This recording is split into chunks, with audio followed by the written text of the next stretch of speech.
नमस्कार। बोल के लब आजाद है तेरे, मैं अभिसार शर्मा।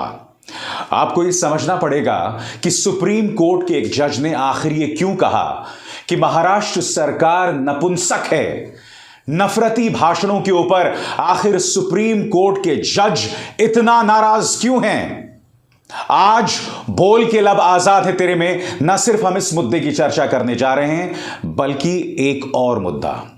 भारतीय जनता पार्टी ने चाटुकारिता की तमाम हदों को पार कर दिया है। याद है ना आपको, विदेशी जमीन से चीते लाए गए थे, उनमें से एक मादा चीता ने 4 बच्चों को जन्म दिया है।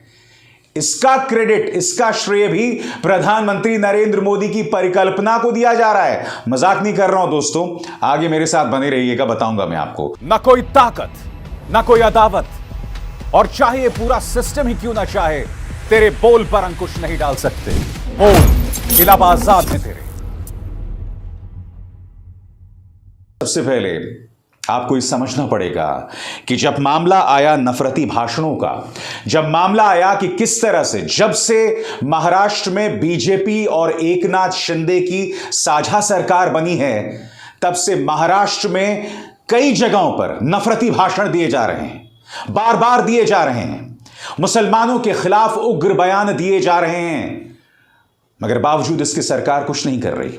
और यही वजह है कि जस्टिस जोसेफ ने कहा, और आपके स्क्रीन पर, महाराष्ट्र सरकार नपुंसक है, कुछ नहीं कर रही है। आप सुनेंगे या नहीं, आखिर जस्टिस जोसेफ इस मुद्दे पर क्यों भड़के, हमें सवाल करना होगा। धर्म और राजनीति के कॉकटेल पर भी उन्होंने तल्ख बयान दिया है दोस्तों, उस पर हमें गौर करना पड़ेगा। क्या कहते हैं जस्टिस जोसेफ आपके स्क्रीन पर। जस्टिस जोसेफ ने कहा कि जिस वक्त राजनीति और धर्म को अलग कर दिया जाएगा, यह सब समाप्त हो जाएगा। अहम बात यहां पर कह रहे हैं जस्टिस जोसेफ, क्योंकि वो जानते हैं कि आजकल के राजनेता, खासकर सत्ताधारी भारतीय जनता पार्टी के जो नेता हैं, वो जब भी भाषण देते हैं तो उनके भाषण में धर्म का तड़का जरूर होता है। चाहे प्रधानमंत्री नरेंद्र मोदी हो, अमित शाह हो, या फिर आपको याद होगा उत्तर प्रदेश के चुनावों के दौरान खुद मुख्यमंत्री आदित्यनाथ ने कहा था कि यह चुनाव 80% बनाम 20% है। बार बार देश के ये 3 सम्मानित नेता इस तरह के बयानात दे रहे हैं, और उसी का असर हम तमाम जगह पर देख रहे हैं। महाराष्ट्र में जो हो रहा है वो होश फाख्ता करने वाला है दोस्तों। मैं आपको बतलाता हूं विस्तार से कि दरअसल उन्होंने क्या कहा आपके स्क्रीन पर। महाराष्ट्र में पिछले दिनों हुई हिंदू जन आक्रोश रैली के मामले में जस्टिस जोसेफ ने बड़ा बयान दिया है। जस्टिस जोसेफ ने कहा कि सरकार नपुंसक है और कुछ नहीं कर रही, शांत है, इसलिए सब कुछ हो रहा है। जस्टिस जोसेफ ने कहा कि जिस वक्त राजनीति और धर्म को अलग कर दिया जाएगा, यह सब समाप्त हो जाएगा। दोस्तों, दूसरे पक्ष के वकील थे और सरकार के नुमाइंदे तुषार मेहता भी वहां मौजूद थे। उन्होंने भी अपना तर्क रखा। उन्होंने क्या रखा मैं आपको बताता हूं। आपके स्क्रीन पर सॉलिसिटर जनरल तुषार मेहता, और वो ये कह रहे हैं कि केरल के अंदर पीएफआई की एक रैली में एक बच्चे ने कहा था कि हिंदुओं और ईसाइयों को अपने अंतिम संस्कार के लिए तैयार हो जाना चाहिए। सॉलिसिटर जनरल तुषार मेहता को शायद तथ्य नहीं पता है। क्या तुषार मेहता साहब को पता है कि पीएफआई पर पाबंदी लगा दी गई है? क्या तुषार मेहता जानते हैं कि केरल सरकार का कोई मंत्री, कोई विधायक ऐसे नफरती लोगों के समर्थन में नहीं खड़ा है?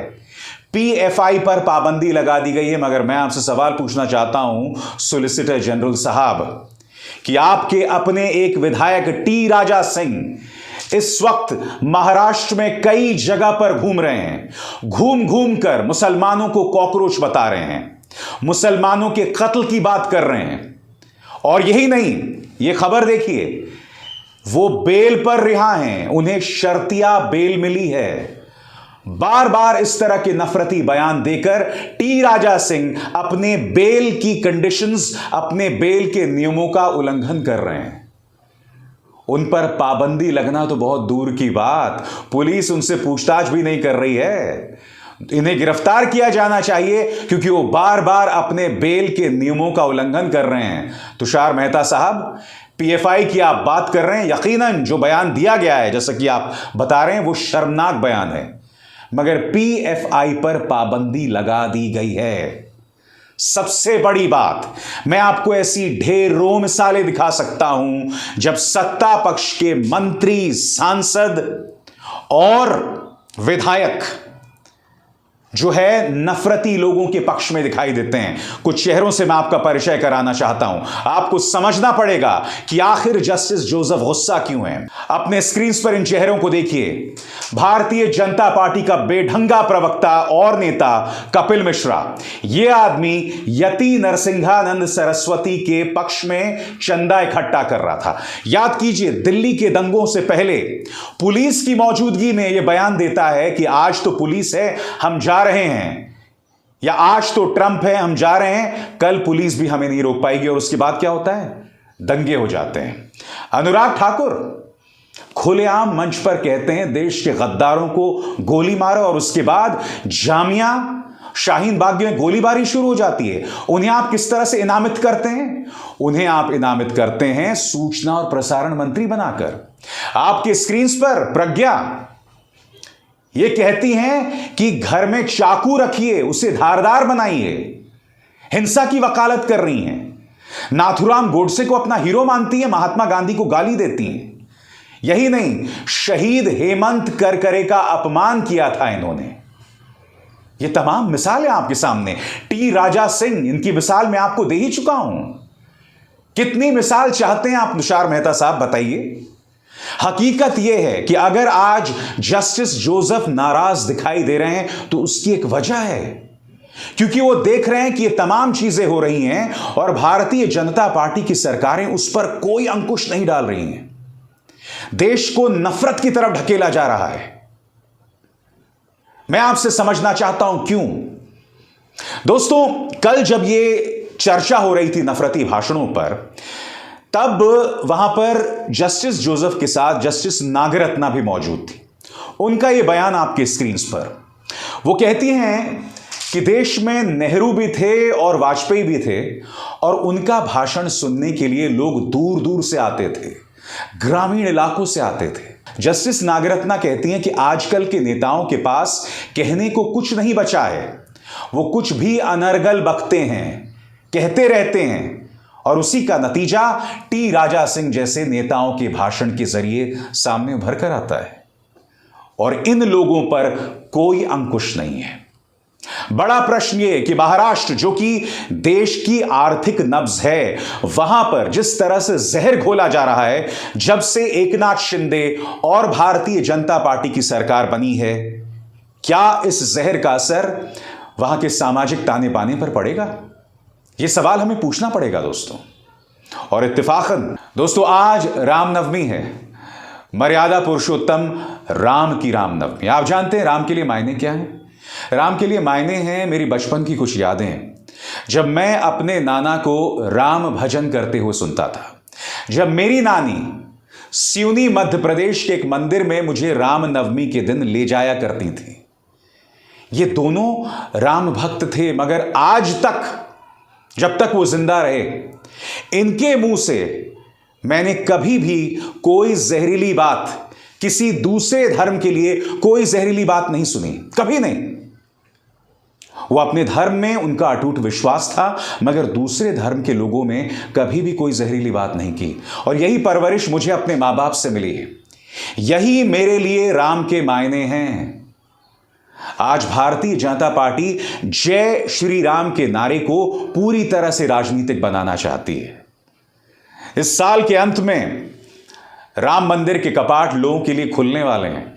क्या आप अंदाजा लगा सकते हैं कि उसके बाद किस तरह की राजनीति होगी? उसके बाद मीडिया में किस तरह की कवरेज की जाएगी, जो अपने आप में देखने लायक बात होगी दोस्तों। तो पहला मुद्दा जो मैंने आपके सामने रखा वो ये कि किस तरह से सुप्रीम कोर्ट के जज नफरती भाषणों को लेकर बेहद नाराज थे। और दूसरा मुद्दा भी बहुत दिलचस्प है दोस्तों। आज का दूसरा मुद्दा है बहुत ही दिलचस्प। जैसे कि आप जानते हैं, कुछ दिनों पहले भारत में चीते लाए गए थे, याद है आपको? प्रधानमंत्री नरेंद्र मोदी खुद मौजूद थे जब उन चीतों को मध्य प्रदेश के कूनो राष्ट्रीय उद्यान में छोड़ा गया था। अब खबर यह आई है कि उन चीतों में से एक मादा चीता ने 4 शावकों को जन्म दिया है। मगर खबर क्या है? भारतीय जनता पार्टी के नेताओं ने तमाम चाटुकारिता की हदों को पार कर दिया। इसका श्रेय प्रधानमंत्री को दिया जा रहा है, उनकी परिकल्पना को दिया जा रहा है। मजाक नहीं कर रहा हूं दोस्तों। आपकी स्क्रीन पर सिर्फ 2 मिसाल मैं आपके सामने देना चाहता हूं। सबसे पहले गिरिराज सिंह, माननीय गिरिराज सिंह, ये बताते हुए खुशी हो रही है कि 17 सितंबर 2022 को भारत लाए गए चीतों में से एक के 4 शावकों का जन्म हुआ है। यह माननीय प्रधानमंत्री नरेंद्र मोदी जी की परिकल्पना का परिणाम है। क्या बात है साहब, इसका क्रेडिट भी जो है प्रधानमंत्री को दे दिया गया। अब इस पर आरजेडी के सांसद मनोज झा का क्या कहना है दोस्तों, मैं चाहूंगा आप ध्यान से देखें। हे भगवान, हमारे बिहार प्रांत के केंद्रीय मंत्री माननीय गिरिराज सिंह जी विदेश से लाए गए एक चीते के 4 शावकों के जन्म का क्रेडिट माननीय प्रधानमंत्री जी को दे रहे हैं।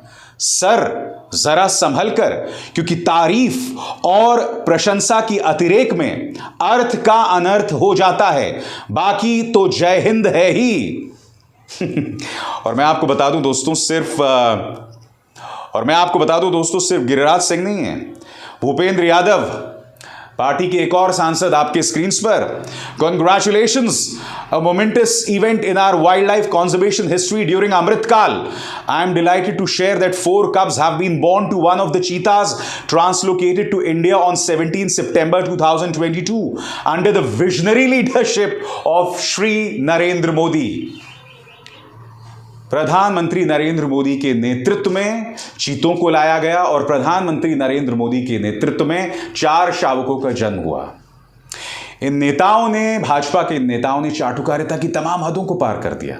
मगर हकीकत यह है दोस्तों, ये काम न सिर्फ भाजपा के नेता करते हैं, बल्कि भाजपा के नेताओं के साथ प्रतिस्पर्धा होती है मीडिया की। कैसे? आपके स्क्रीन पर प्रधानमंत्री का महिमा मंडन मीडिया कैसे करता है, एक एक करके आपके स्क्रीन पर आएगा। सबसे पहले देखिए साहब, CWG, प्रधानमंत्री मोदी ने दिया जीत का मंत्र। यानी कि खिलाड़ी जितनी भी मेहनत कर लें, जिताया प्रधानमंत्री ने। आगे देखिए साहब, इंडिया के पापा, इसलिए मैं इन्हें पापा की परियां कहता हूं, समझे? आगे देखिए साहब, पाकिस्तान मांगे मोदी जैसा लीडर। फिर देखिए, मोदी का फैसला मानेंगे पुतिन बाइडेन। मोदी का दम बाकी बेदम। मोदी ने पिछली बार बचा लिया, अब कौन बचाएगा? अरे बाप रे, अब कौन बचाएगा बताइए? फिर देखिए साहब, मोदी मंत्र से मिटेगा कोरोना। वैक्सीन गुरु, भाड़ में जाए वो वैज्ञानिक जिनकी मेहनत से वैक्सीन तैयार हुआ है। वैक्सीन गुरु तो सिर्फ प्रधानमंत्री हैं। क्यों? आगे देखिए, सबसे हैरान करने वाला ये, क्या प्रधानमंत्री मोदी जिताएंगे वर्ल्ड कप? खबरदार, वर्ल्ड कप जिता रहे हैं प्रधानमंत्री भाई साहब। यह बात अलग है कि वो वर्ल्ड कप हम हार गए थे इस कार्यक्रम के आने के बाद। और वर्ल्ड कप तो छोड़िए भाई साहब, चंद्रमा का श्रेय भी प्रधानमंत्री मोदी को। ये देखिए, चांद पर होगा मोदी मोदी, और मोदी जी को बाहुबली भी बनाया जा रहा है। ये देखिए, प्रधानमंत्री मोदी का बाहुबली अवतार, कोई नहीं टक्कर में। मोदी विश्व गुरु, सियासत शुरू, प्रधानमंत्री मोदी बने बाहुबली। इसलिए मैंने कहा ना, प्रतिस्पर्धा रहती है भाजपा के चाटुकार नेताओं और मीडिया में जो तमाम पालतू मीडिया है, यानी गोदी मीडिया, कि किस तरह से प्रधानमंत्री की सेवा की जाए। कमाल है ना? मगर बोल के लब आजाद है तेरे में हमारा फलसफा है। जो सत्ता में है उससे सवाल होगा, दमदार अंदाज में होगा। अभिसार शर्मा को दीजिए इजाजत। नमस्कार।